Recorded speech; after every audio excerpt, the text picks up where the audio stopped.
अरे ये अपने शरीर से उत्पन्न कर ये कैसे भयावने कीट भेज रहे हैं मेरी ओर।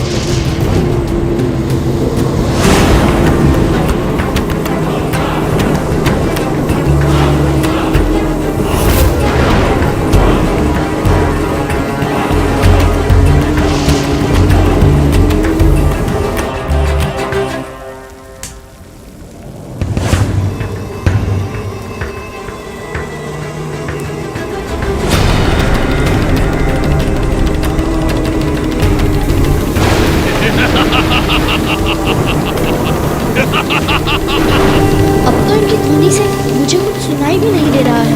मुझे चारों ओर से घेर क्यों लिया इन्होंने? ये क्या हो रहा है? इसे अभी रोकती हूँ।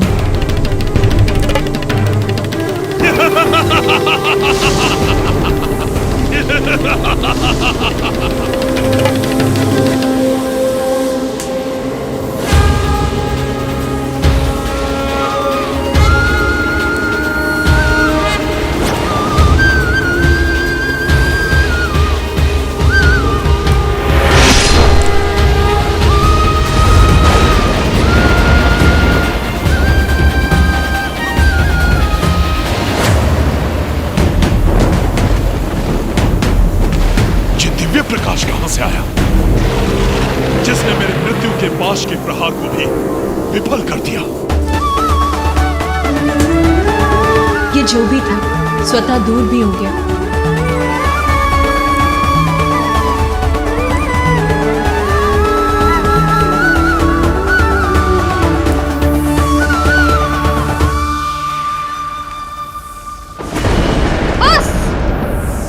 मृत्यु भी मुझसे पराजित हो गई।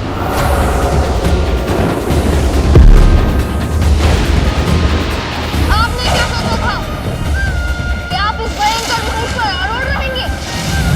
यूं ही कुछ कीट मेरे ओर भेजकर मेरे प्राण हर लेंगे?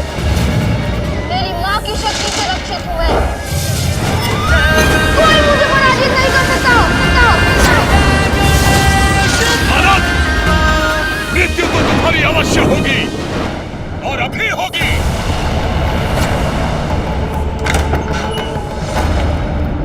नारद भयभीत, माता पार्वती के पुत्र ने कैलाश में उत्पात मचाया हुआ है प्रभु। याद है मुझे देवर्षि नारद, किंतु स्थिति इतनी बिगड़ी कैसे? क्या कहूं नारायण, ये सब कुछ शनिदेव के कारण हुआ है। उन्होंने डाली बालक पे दृष्टि और हिला डाली सारी सृष्टि। उसी कारण बालक की उद्दंडता इतनी बढ़ गई कि समस्त देवताओं के लिए संकट उत्पन्न कर रहा है प्रभु।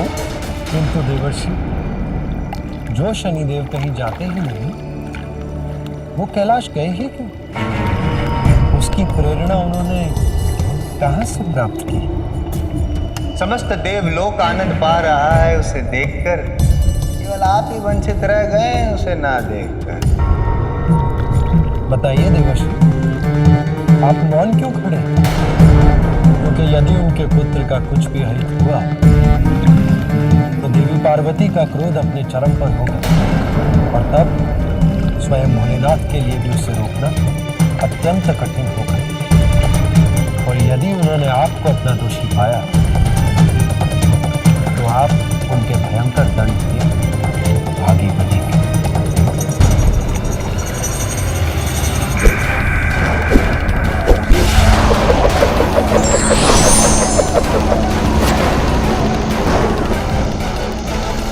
दंड बालक, मेरे पाश का प्रहार कभी विफल नहीं होता।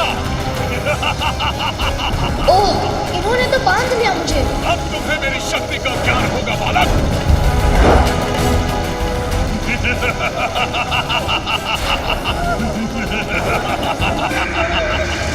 श्रेष्ठ बालक, अब मैं तुम्हें नर्क ले जाकर दंडित करूंगा। इनका यमलोक तो वास्तव में भयंकर है। इतना भीषण दंड जिसके परिणाम स्वरूप ऐसी चित्कार सुनाई दे रही है। ऐसी ही दुर्गति होगी तुम्हारी भी दृष्ट बालक। यमराज से अब तुम्हें कोई रक्षित नहीं कर सकता। नर्क लोक की असहनीय पीड़ा ही अब तुम्हारी नियति होगी। अरे ये क्या हो रहा है? ये तो मुझे अपने भीतर खींच रहा है।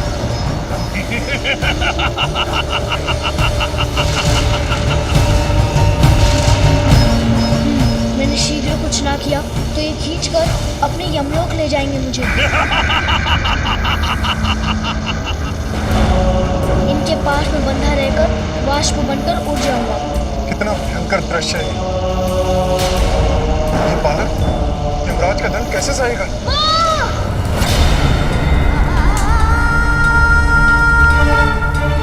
ये कैसी अनिष्टकारी अदृश्य शक्ति जो मेरे निकट आने का दुस्साहस कर रही है। अरे ये मुझे असहनीय पीड़ा हो रही है।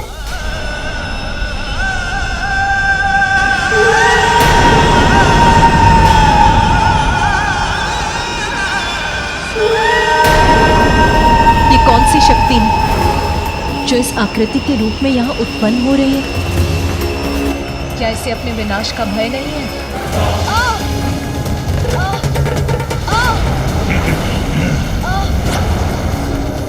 आप चिंता मत कीजिए माँ, मैं भवन के द्वार की रक्षा करूंगा।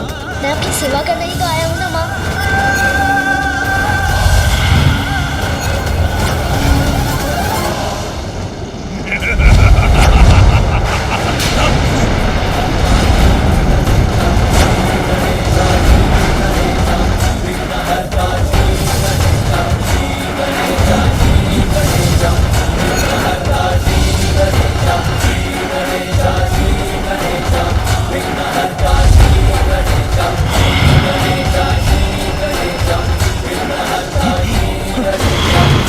मैं यमराज के यमलोक को भी नष्ट कर दूंगा।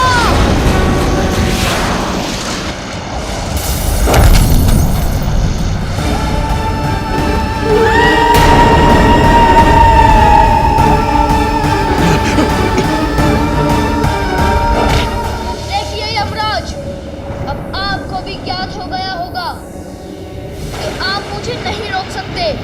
मेरी पाश से मुक्त कैसे हुआ ये? अच्छा हुआ ये आकृति अपने आप ही मिट गई। मिटा दूंगा माँ के आदेश के पालन में आए प्रत्येक अवरोध को।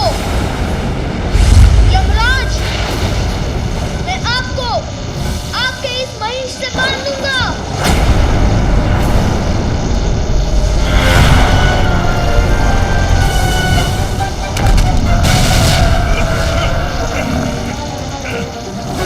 ऊर्जा तो मुझे दिखे रही है।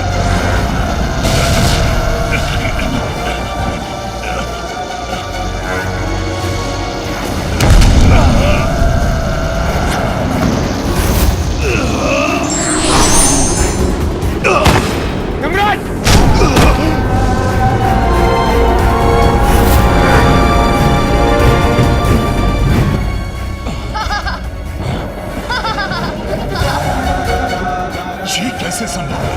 मैं यमराज हूँ, आत्माओं को बंधन में बांधता हूँ, और इस बालक ने तो मुझे पराजित कर दिया। यमराज को भी पराजित करने वाले और साधारण बालक से हमारी रक्षा कौन कर सकता है?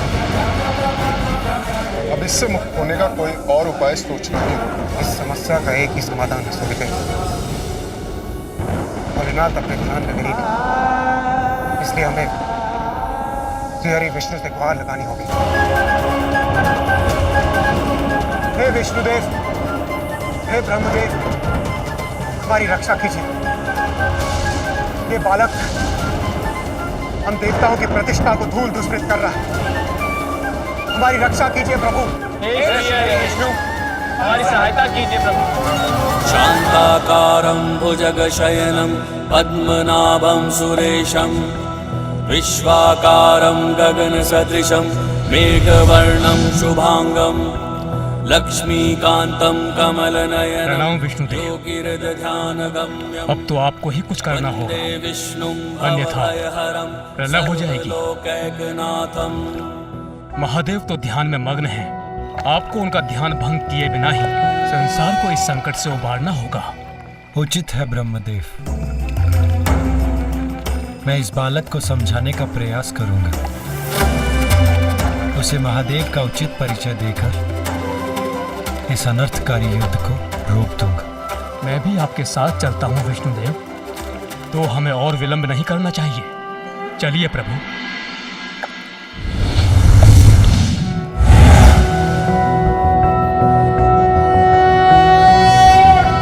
नारायणाय सुरमण्डनमण्डनाय नारायणाय सकल स्थिति कारणाय नारायणाय भवभीति निवारणाय नारायणाय प्रभवाय नमो नमस्ते। अत्यंत अद्भुत है ये दृश्य। ये तो अन्य सभी से भिन्न दिखाई दे रहे हैं। इतने अद्भुत, ये कौन है?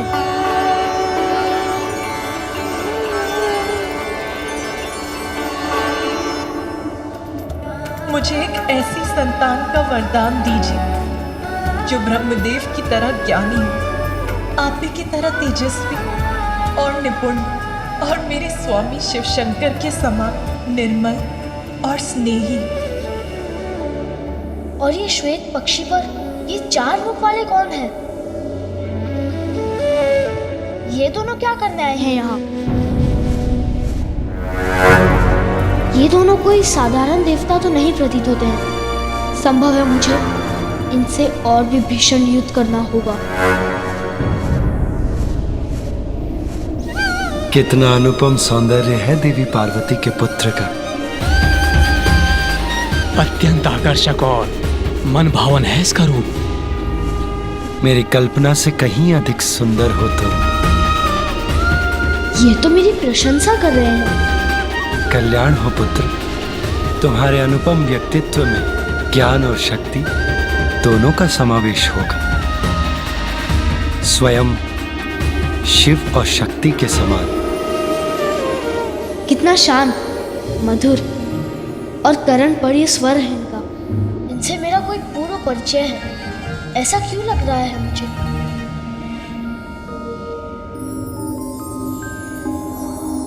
किंतु मुझे सचेत रहना होगा। कहीं ये भी मुझे बहलाकर भीतर जाने का प्रयास तो नहीं कर रहे हैं। कितना अच्छा होता यदि तुम अपना अहंकार त्याग कर स्वयं को पहचान पाते, ये जान पाते कि महादेव कौन है जिन्हें तुम रोक रहे हो। अच्छा, अब समझा कि आप मुझे इतने आशीष क्यों दे रहे थे। बालक समझकर मुझे अपनी प्रशंसा से बहलाने का प्रयास कर रहे हैं।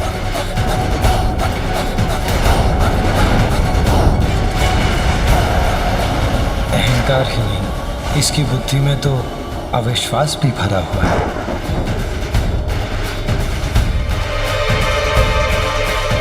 बालक, जो तुम कर रहे हो उसका कोई ना कोई कारण तो तुम्हारे पास अवश्य होगा, किंतु महादेव को भीतर जाने से रोकना उचित नहीं है। उन्हें जाने दो। बस बस बस।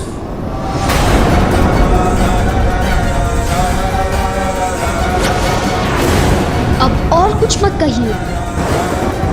मैं क्या कर रहा हूँ और उसका क्या कारण है, मैं आपको क्यों बताऊं?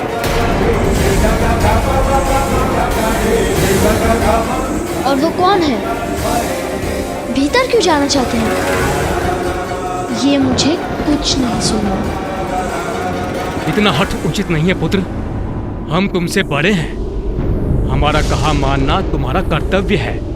पुत्र, तुम्हारे शुभ चिंतक हैं हम, इसीलिए तुम्हें समझाने का प्रयास कर रहे हैं। व्यक्ति का हट उसके विनय को हर लेता है, और जहां विनय नहीं वहां विनाश अवश्य होता है। इसलिए अपना हट त्याग दो, अन्यथा उसका अवश्य ही कोई भारी दुष्परिणाम होगा। हम तुम्हारा हित चाहते हैं, तुम्हें कोई हानि नहीं पहुंचाना चाहते। अच्छा, सच? आप मुझे हानि नहीं पहुंचाना चाहते? तो फिर ये और इनके पशु क्या मुझसे मनोरंजन के लिए युद्ध कर रहे थे? नहीं पुत्र, युद्ध से कहाँ किसी का हित होता है।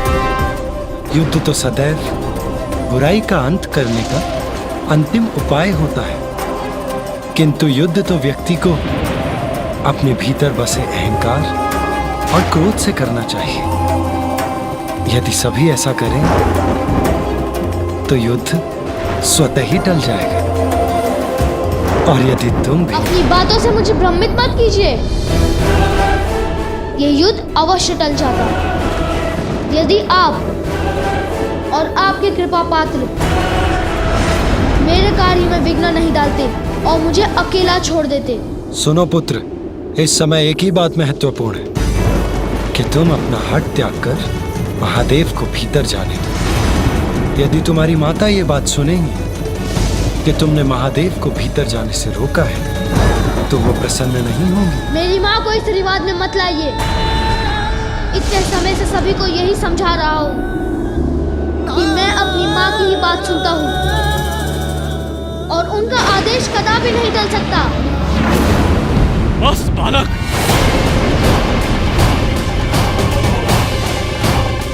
ब्रह्मदेव शांत हो जाइए। मुझे विश्वास है कि हम इस बालक को उचित आचरण पर लाने में अवश्य सफल होंगे। सफल होंगे? किंतु कैसे श्री हरि विष्णुदेव? ब्रह्मदेव, विष्णुदेव, कौन है आप? मैं नहीं जानता। बहुत सुन चुका। कितनी बार एक ही बात दोहरानी होगी? कदाचित आप ऐसे नहीं जाने वाले। मुझे ये उचित पाठ पढ़ाकर आपको भी लौटाना होगा।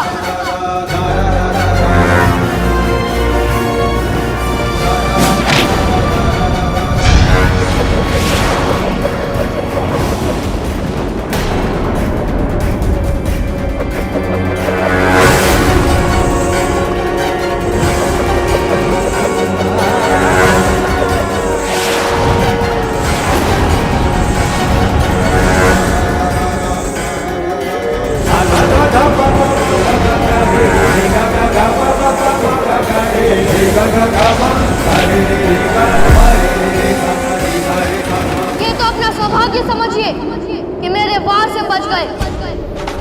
इससे पूर्व कि मैं आपको क्षति पहुंचाऊं, चले जाइए यहाँ से।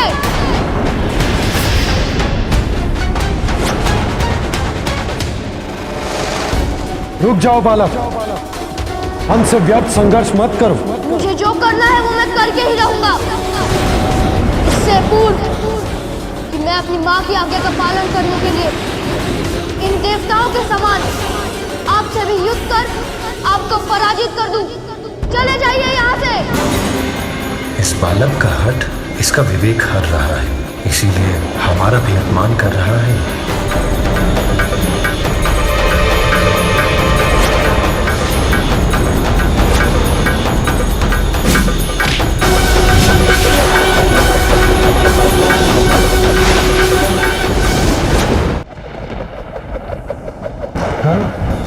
आप जो भी करें, इससे इस बालक को तनिक भी क्षति नहीं पहुंचनी चाहिए।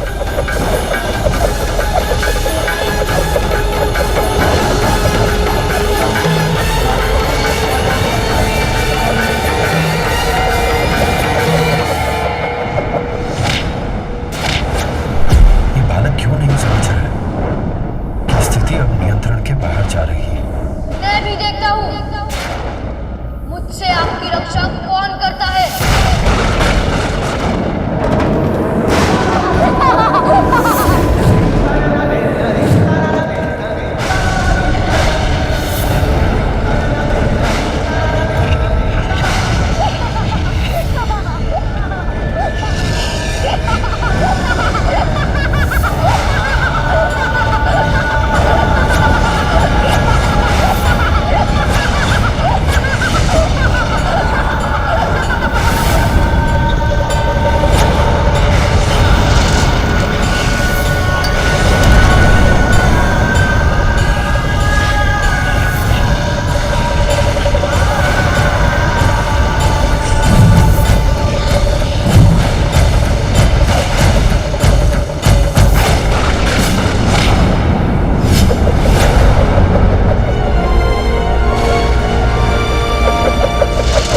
क्या किया इस बालक ने?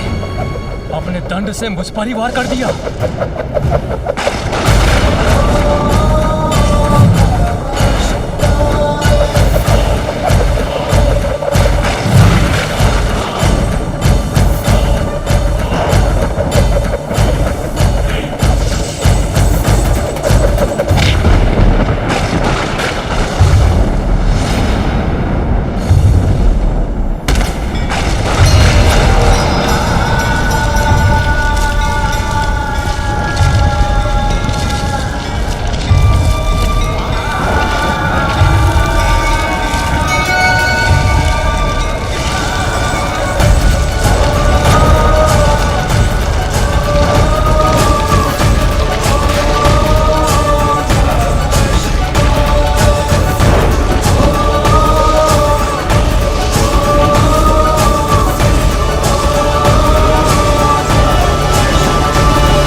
रूप लेकर मुझे भयभीत करना चाहते हैं ये, किंतु उसमें सफल नहीं होंगे।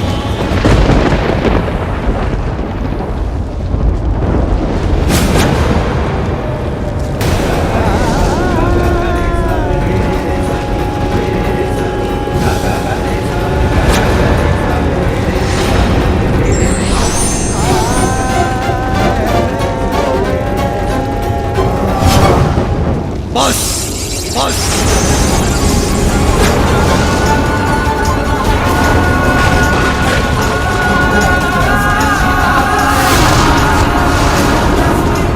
अब तुम्हारी उद्दंडता की अति हो चुकी है।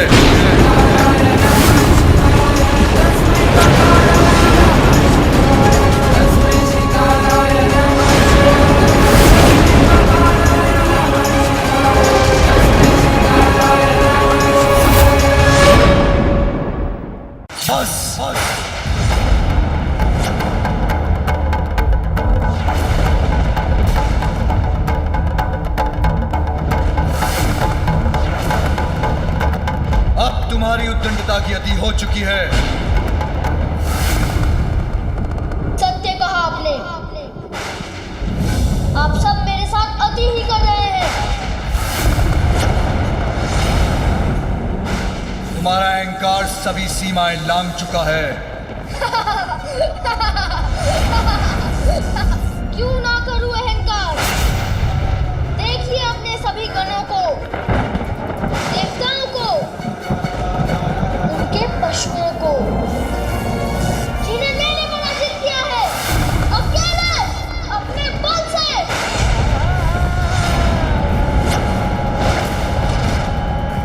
मुझे तो इस बात पर भी आश्चर्य है कि आप यहाँ आए। मैंने आपको भीतर जाने से रोका और आप मुझसे युद्ध करने के स्थान पर वहां वृक्ष के नीचे जाकर ध्यान करने लगे।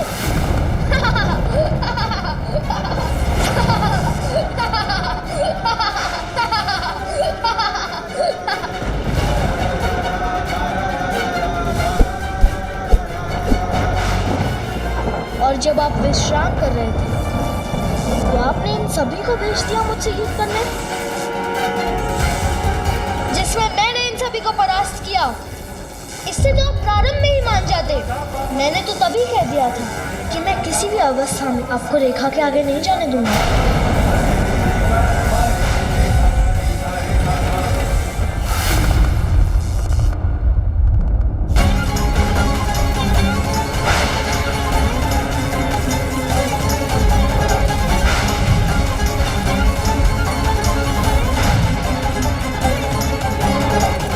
समय हो गया है। मैं देखती हूँ मेरा पुत्र कहाँ है, क्या कर रहा है। अखंड ज्योति की लौ इतनी तीव्र हो गई है, अवश्य इसका घृत समाप्त हो रहा है।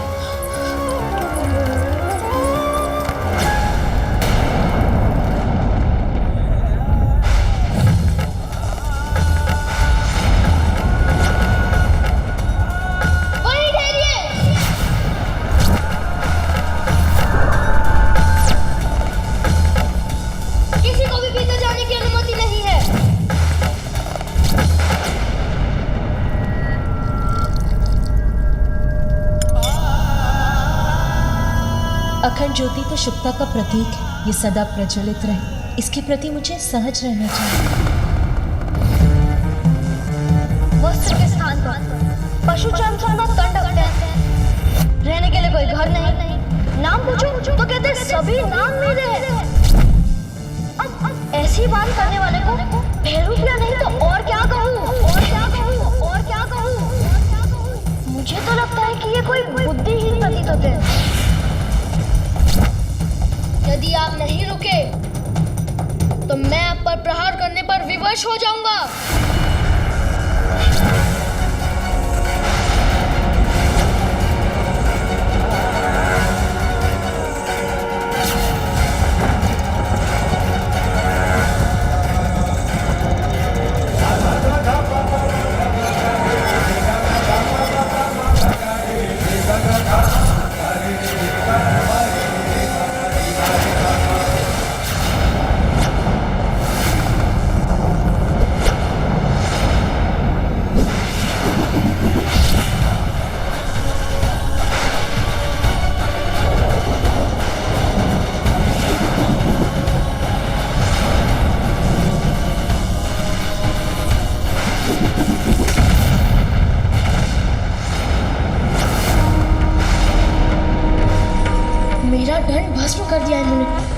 कैसे?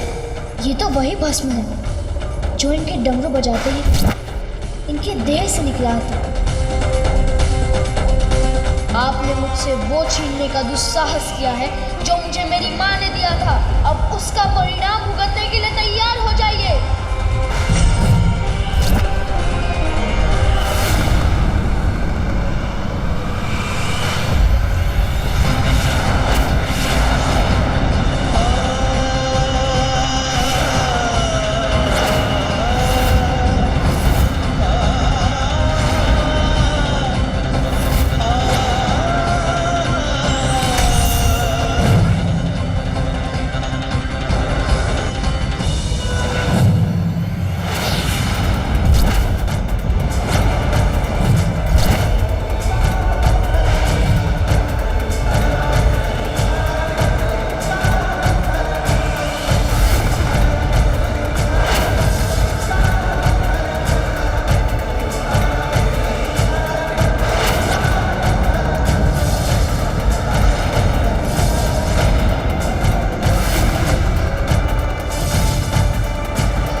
प्रचंड दिव्य त्रिशूल तो मेरी ओर ही बढ़ता आ रहा है। इसे कैसे रोकूं?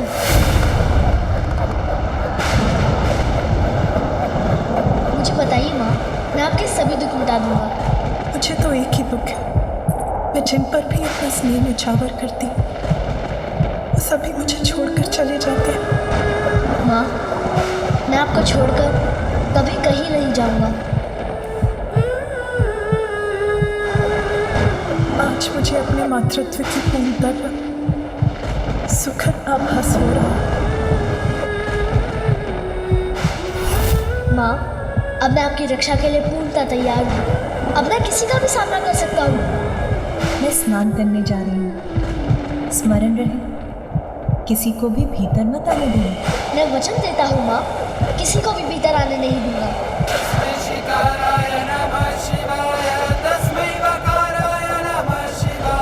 यही समझ लो, मैं सर्वत्र हूँ और कहीं भी नहीं। ये तो सर्वत्र व्याप्त था, कहीं इन्हें पहचानने में कोई भूल तो नहीं हुई मुझसे।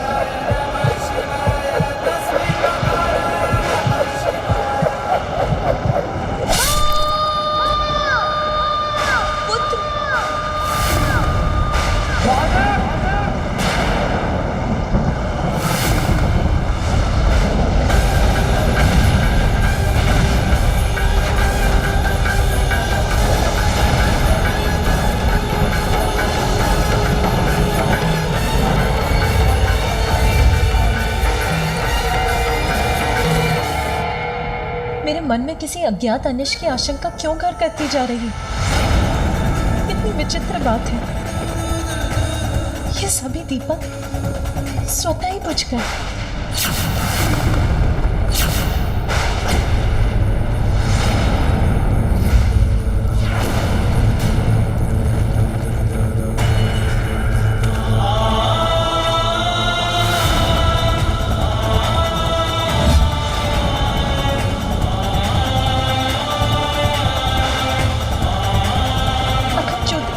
ऐसे भड़क रही है कि वो भी एक बार भड़क कर बुझ जाएगी।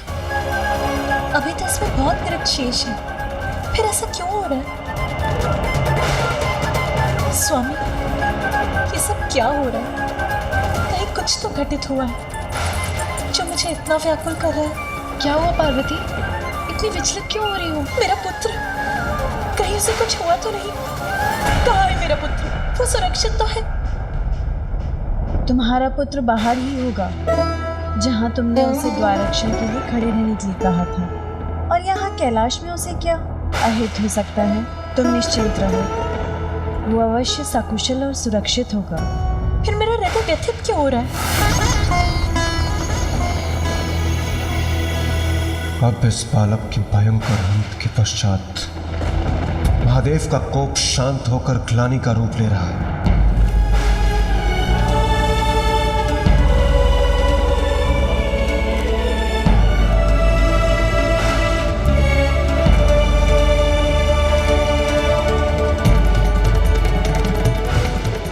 मैं क्या कर रहा हूँ और उसका क्या कारण है, ये आपको क्यों बताऊँ? इतने समय से सभी को यही समझा रहा हूँ कि मैं अपनी माँ की ही बात सुनता हूँ और उनका आदेश कदापि नहीं टल सकता। अब तो मृत्यु भी मुझसे पराजित हो गई। अपनी माँ की शक्ति से रक्षित हूँ मैं। कोई मुझे पराजित नहीं कर सकता।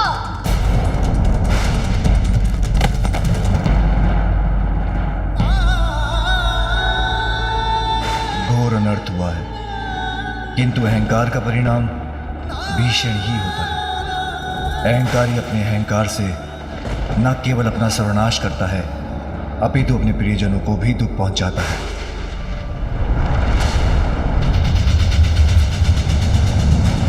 अनर्थ, घोर अनर्थ हुआ है ये। इतनी अल्पायु में इतने कोमल सुकुमार पार्वती पुत्र का इतना भयंकर अंत हुआ है। कितना अपार कष्ट हुआ होगा उसे, और अब देवी पार्वती पर क्या बीतेगी।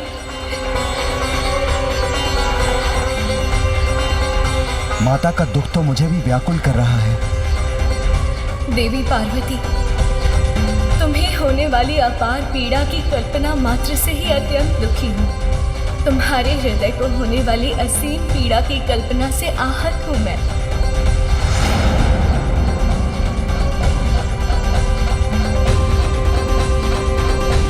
आज देवताओं ने घोर अपराध किया है।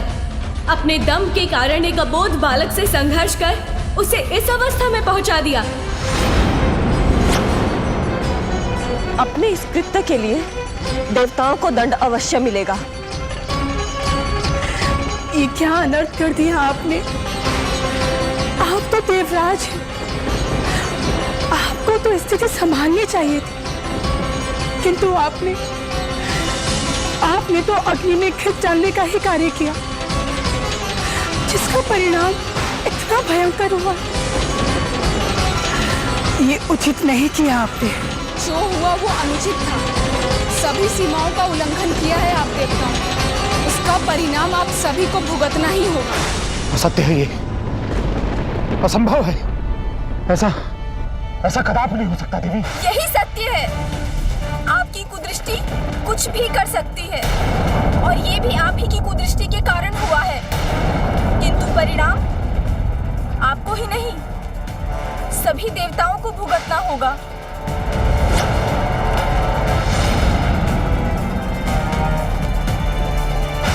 देवताओं और उनके साथ साथ समस्त संसार पर इस घटना का क्या प्रभाव होगा, ये कौन कह सकता है।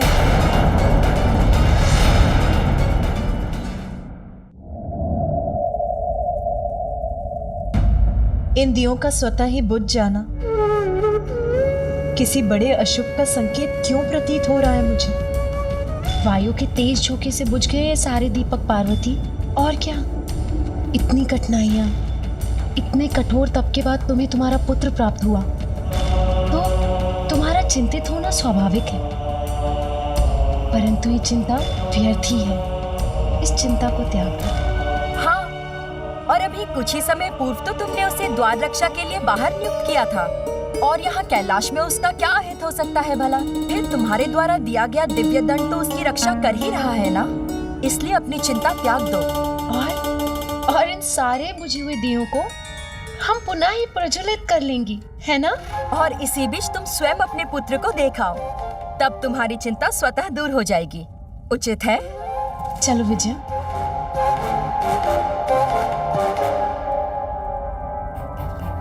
मेरा हृदय कंपित हो रहा है, मन शांति नहीं हो रहा।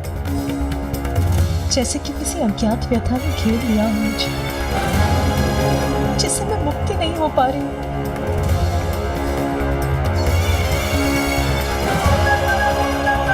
जया विजया उचित कह रही हैं। मुझे स्वयं जाकर अपने पुत्र को देख लेना चाहिए, तभी आश्वस्त हो सकूंगी मैं।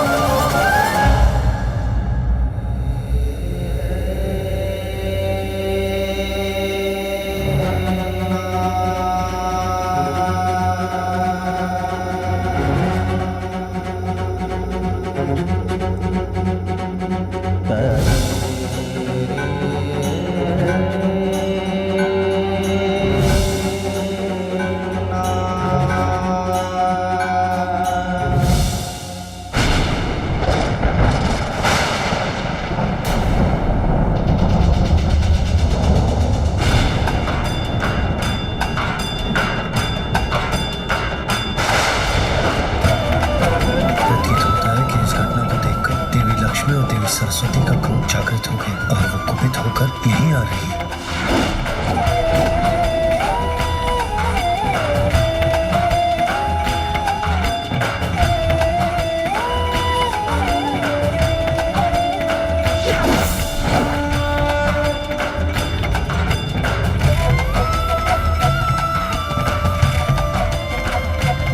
सभी देवियां यहाँ आ गई और सबके मुख पर इतना अपार क्रोध झलक रहा है।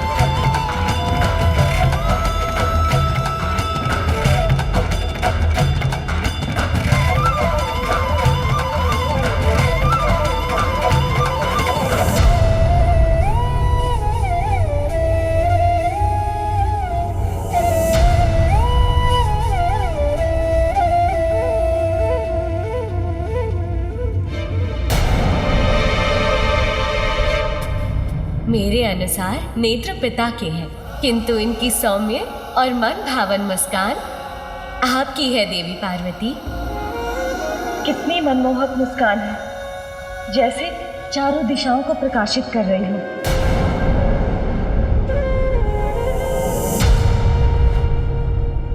अब मन शांत हो गया आप सभी देवताओं का?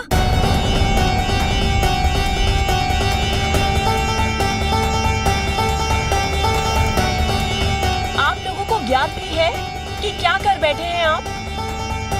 जानते हैं ये बालक कौन था?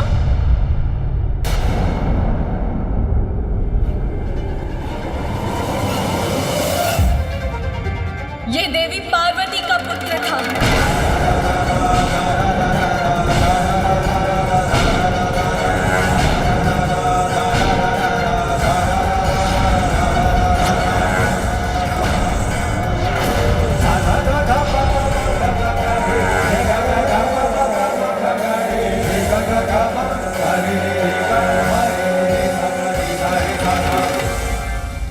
माता पार्वती का पुत्र? ये कैसे संभव है?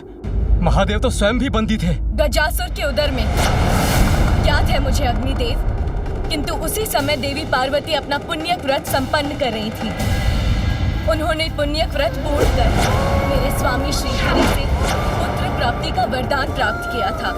आपने दृढ़ता और निष्ठा के साथ पुण्य व्रत पूर्ण किया। स्वामी से प्राप्त वरदान के फल स्वरूप देवी पार्वती ने अपने शरीर के उतरे उपटन से ही एक आकृति का निर्माण किया और वही आकृति सजीव होकर पार्वती पुत्र के रूप में प्रकट हुई।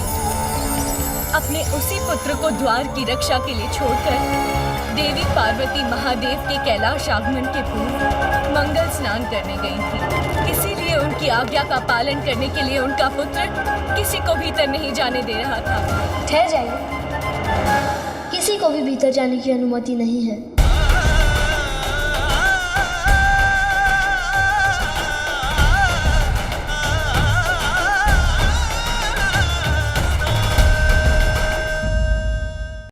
किंतु आप सभी ने देवता होते हुए भी इतनी सी बात को इतना बड़ा बना दिया कि उस बालक को अपने प्राणों से ही वंचित होना पड़ गया।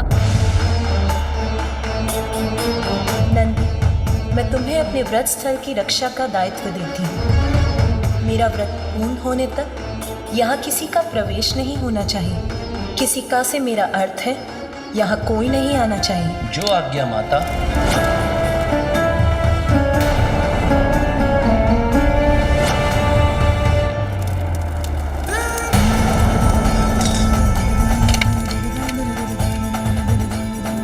देवी पार्वती के पुत्र का अंत हुआ। बहुत ही बड़ा अनर्थ हो गया हम सबसे। जो हुआ वो अनर्थ था, किंतु जो अब होने जा रहा है उसका आप सब अनुमान भी नहीं लगा सकते। आप सबके द्वारा उसे उत्तेजित कर उसकी उद्दंडता को बढ़ावा देना देवी पार्वती के प्रिय पुत्र के वध का कारण बना। आप सभी देवता इसके दोषी हैं और शीघ्र ही देवी पार्वती यहाँ अवश्य पहुंचेंगी। और जब यहाँ पहुंचने पर उन्हें ज्ञात होगा कि इतने वर्षों की कठोर तपस्या के बाद जिस पुत्र की उन्हें प्राप्ति हुई थी, आप लोगों से युद्ध में उसका अंत हुआ है, तो उनकी क्रोधाग्नि जागृत होगी। तब उसके भीषण परिणाम का सामना आप सभी कैसे कर पाएंगे? बोलिए देवराज। आदि शक्ति का क्रोध अर्थात सृष्टि का विनाश। देवी पार्वती के क्रोधाग्नि को शांत करने की क्षमता है किसी में? उनके क्रोध से किसी का भी बचाव संभव नहीं।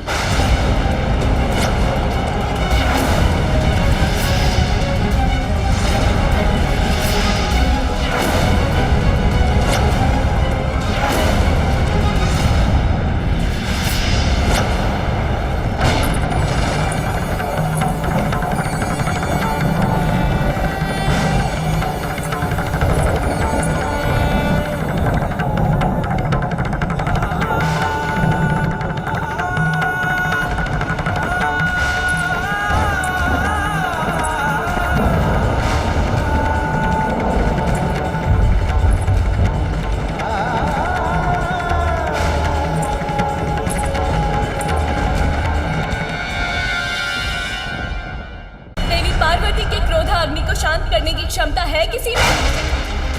उनके क्रोध से किसी का भी बचाव संभव नहीं।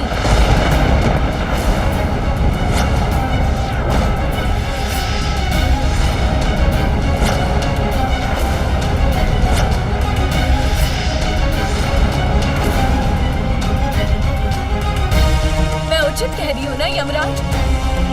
आपको तो स्मरण होगा, भक्त मार्कंडे के जब आप प्राण हरने गए थे तो आपसे महादेव के प्रति दृष्टता हुई थी और उन्होंने आपके साथ क्या किया था?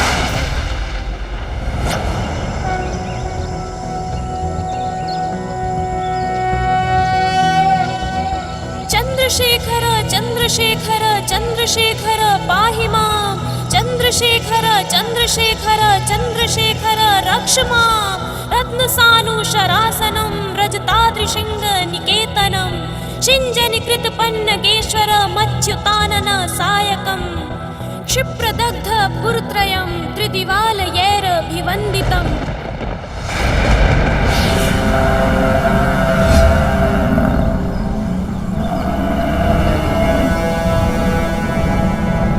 बालक, मृत्यु लोक में तुम्हारा समय समाप्त हुआ।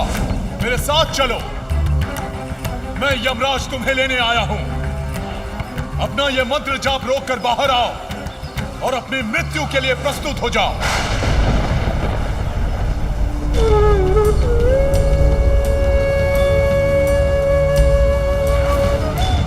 मैं भी मृत्युलोक त्याग कर यमलोक नहीं जा सकता, क्योंकि मेरे वृद्ध माता पिता को अभी मेरी आवश्यकता है और मैं महादेव का भक्त हूँ, इसलिए आप मुझे नहीं ले जा सकते। महादेव ने ही मुझे यह कार्य सौंपा है बालक। ये आयु संपूर्ण होने के पश्चात मैं सभी को मृत्यु प्रदान करूं। समय आने पर मुझसे किसी का भी बचाव संभव नहीं है, फिर वो शिव भक्त हो या विष्णु भक्त। मेरे समक्ष तो सभी विवश हो जाते हैं बालक, इसीलिए अब मेरा समय व्यर्थ मत करो और अपना हठ त्याग कर शीघ्र बाहर आओ। तुम्हें क्या लगता है बालक, यदि तुम बाहर नहीं आए तो मैं तुम्हें अपने साथ लेकर जाने में विफल हो जाऊंगा? मेरा ये पाश अब तुम्हारे प्राण बाहर खींच लाएगा।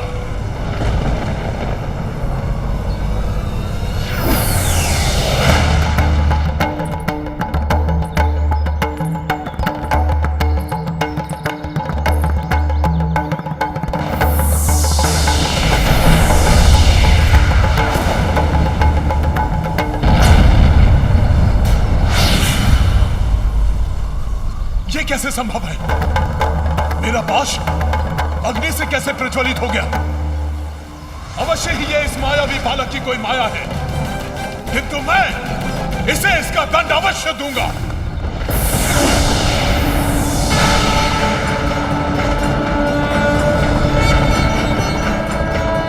यमराज ने अपने पाश से शिवलिंग अर्थात मेरे स्वामी को स्पर्श करने का दुस्साहस कैसे किया?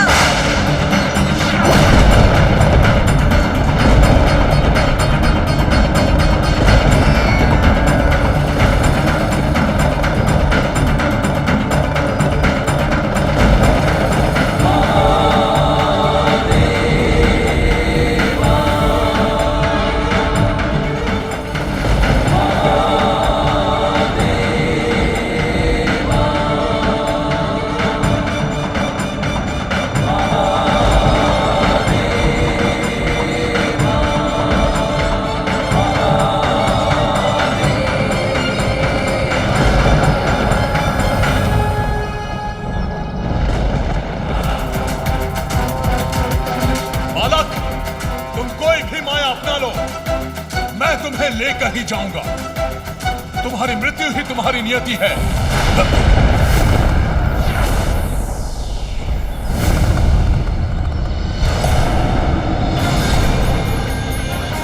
स्वयं अर्धनारीश्वर यहां इस बालक की रक्षा के लिए?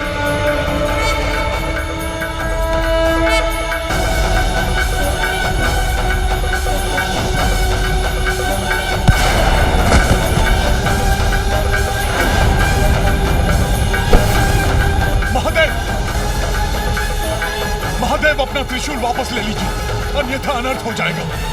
मृत्यु का देवता ही मृत्यु को प्राप्त हो जाएगा। महादेव, महादेव!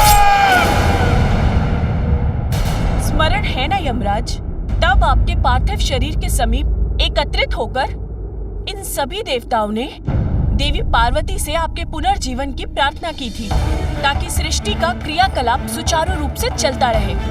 तब देवी पार्वती ने शांत होकर आपको पुनर्जीवन दिया, किंतु आज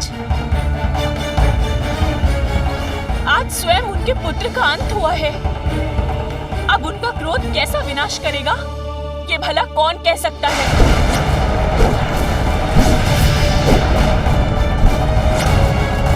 कोई भी स्त्री अपने पति और संतान को हानि पहुंचाने वाले को कभी भी क्षमा नहीं कर सकती।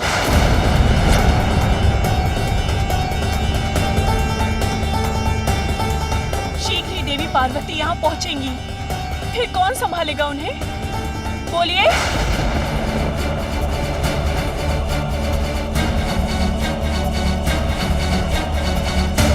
हे भोलेनाथ, हमें ज्ञात नहीं था कि ये बालक कौन था।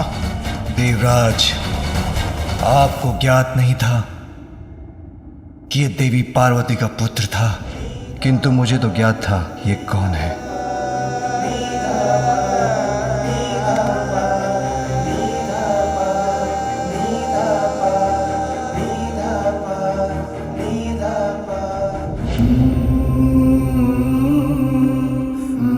पार्वती पुत्र शिव पुत्र भी था, मेरा भी पुत्र था। हम दोनों एक ही तो हैं, इसलिए मेरा पुत्र आपका भी पुत्र होगा। एक नारी का अस्तित्व तब तक कहाँ पूर्ण है जब तक उसे संतान की प्राप्ति ना हो। मुझे एक संतान का अनमोल उपहार देने की कृपा कीजिए स्वामी। ऐसा दुर्भाग्य है ये मेरा, मुझसे मेरे मातृत्व का अधिकार छीन लिया इन देवताओं ने।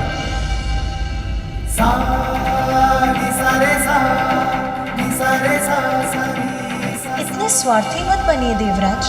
एक माँ से उसके पुत्र को विलग करने का प्रयास मत कीजिए आप। अपने पुत्र को अपने से विलग नहीं होने दूंगी और आपको भी ऐसा नहीं करने दूंगी।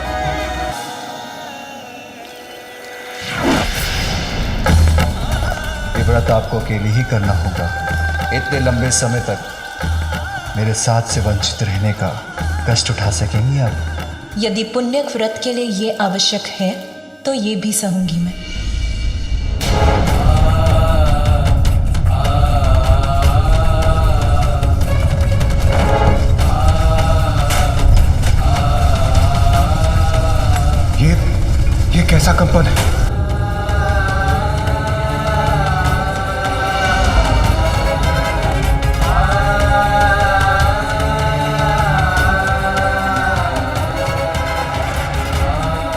ममता के प्रतीक है महादेव।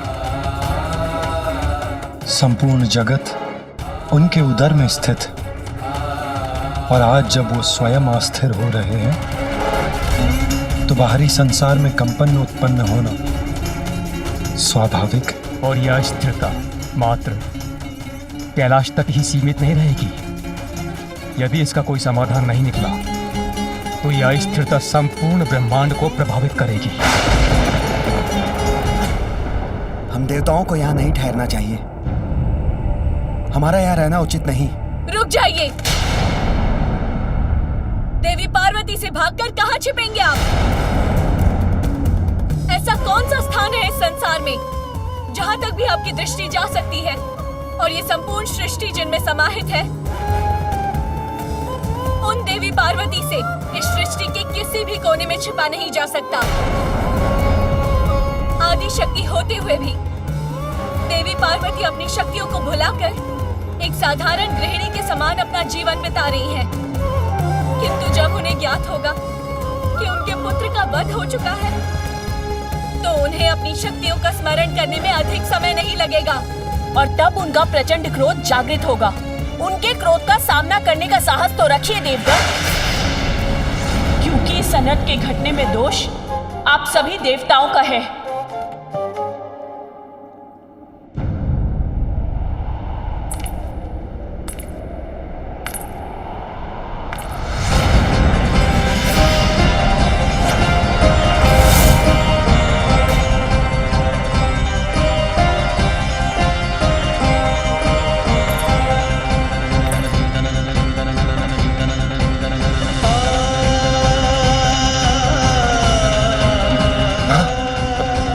माता पार्वती तो यहाँ आई गई।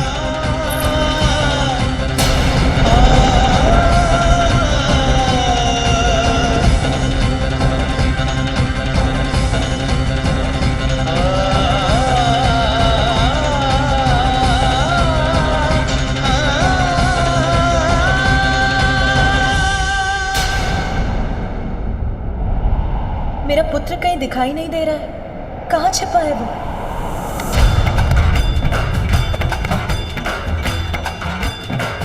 क्या बात? आज तो यहाँ सभी देवता एकत्रित हैं।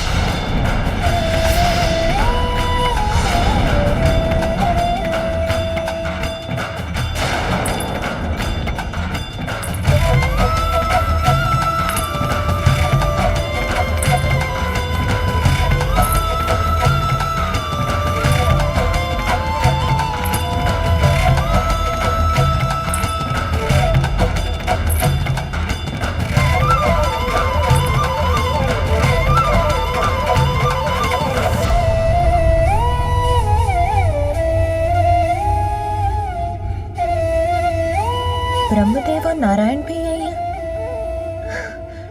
सब कुशल तो है ना? संसार पर असुरों का कोई नवीन आतंक तो नहीं छाया ना? ब्रह्मदेव, विष्णुदेव, सभी देवताओं को मेरा प्रणाम।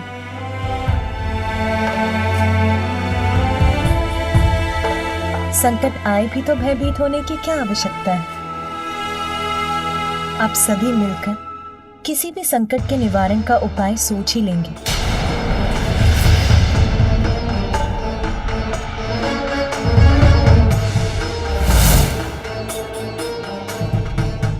अरे मेरी सखियां, क्या हुआ? मेरी सखियां, आप सभी के नेत्रों में अश्रु क्यों है?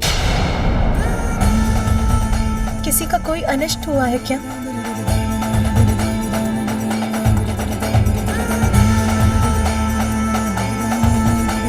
आप सब यहाँ, सबके मुख पर दुख का भाव, इसका कारण क्या है?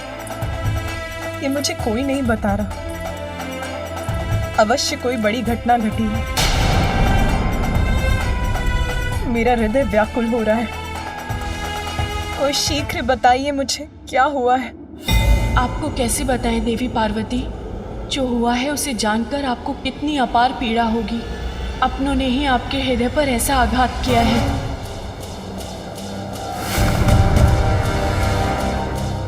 स्वामी, स्वामी यहाँ है। उन्हें तो लौटकर सीधे मेरे पास आना चाहिए था। वो यहाँ अकेले क्यों बैठे हैं?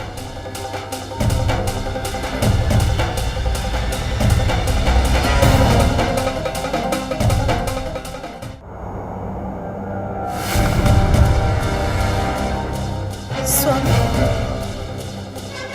स्वामी यहाँ है। उन्हें तो लौटकर सीधे मेरे पास आना चाहिए था। वो यहाँ अकेले क्यों बैठे हैं?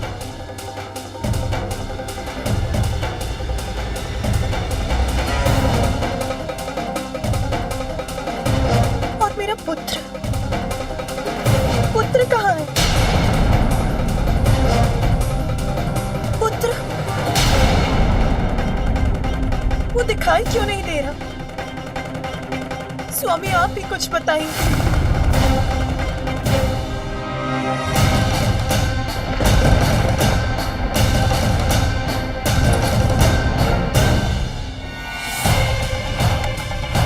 ये क्या है?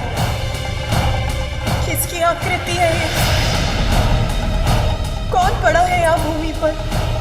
अब सत्य उजागर होकर ही रहेगा, उसे और नहीं छिपाया जा सकता।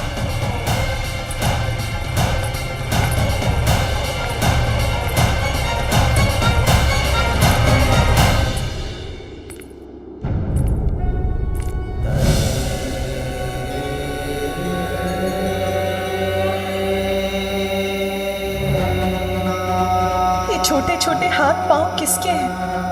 कौन है ये? कहीं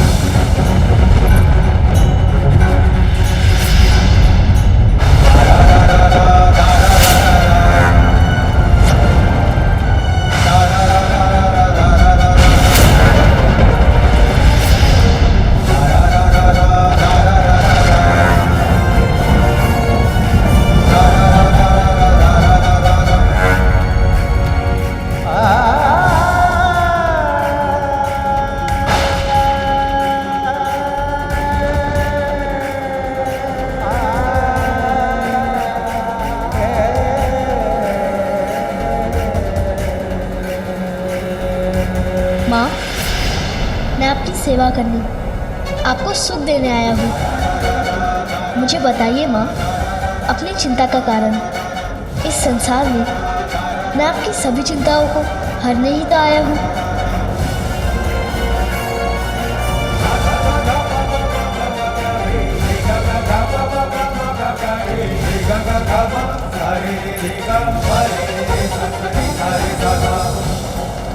माँ, मैं आपको छोड़कर कभी कहीं नहीं जाऊंगा, सदा आपके साथ ही रहूंगा। मैं ये वचन देता हूँ।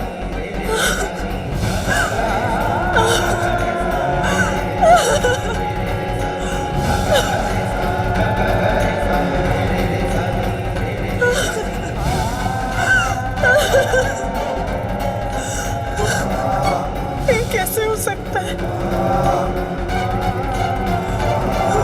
मेरा पुत्र,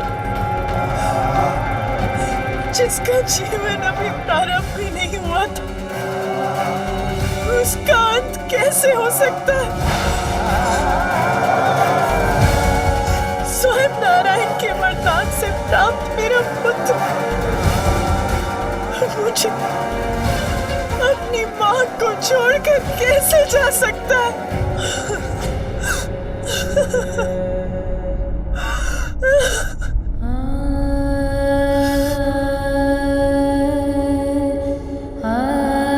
किसने किया ये क्रूरतापूर्ण दुस्साहस?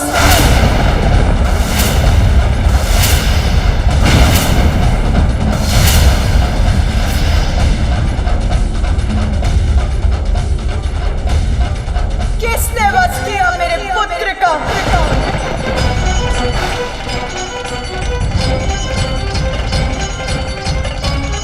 मैंने पूछा किसने?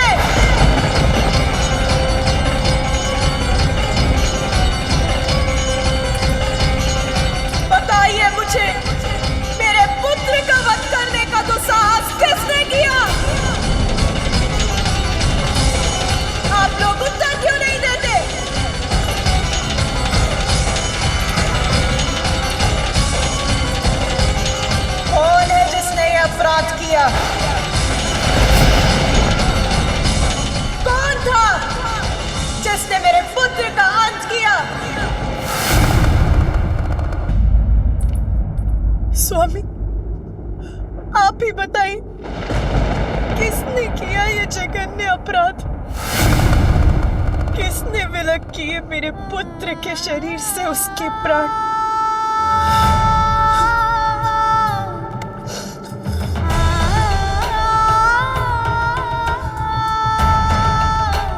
पुण्य व्रत की सफलता के फल स्वरूप ये पुत्र प्राप्त हुआ था मुझे।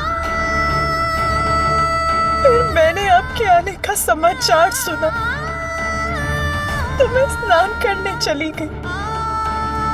अन्य सभी गण तब आपके साथ थे, इसीलिए मैंने द्वार रक्षा के लिए हाथ छोड़ दिया। किंतु स्वामी,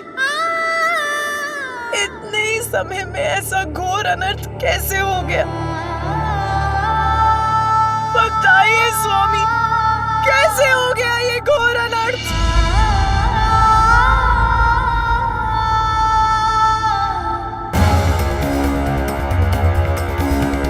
किस दुष्ट का कृत्य है ये?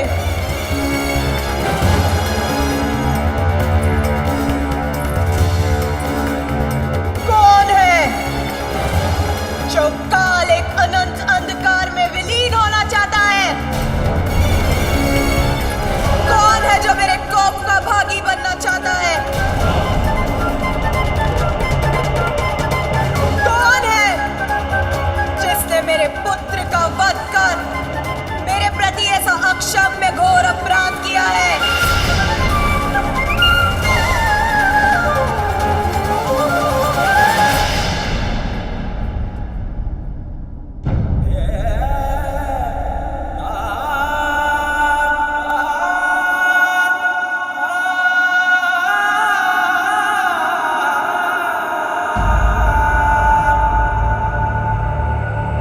तुम्हारा अपराधी मैं हूं पार्वती। मैंने ही तुम्हारे पुत्र का वध किया है।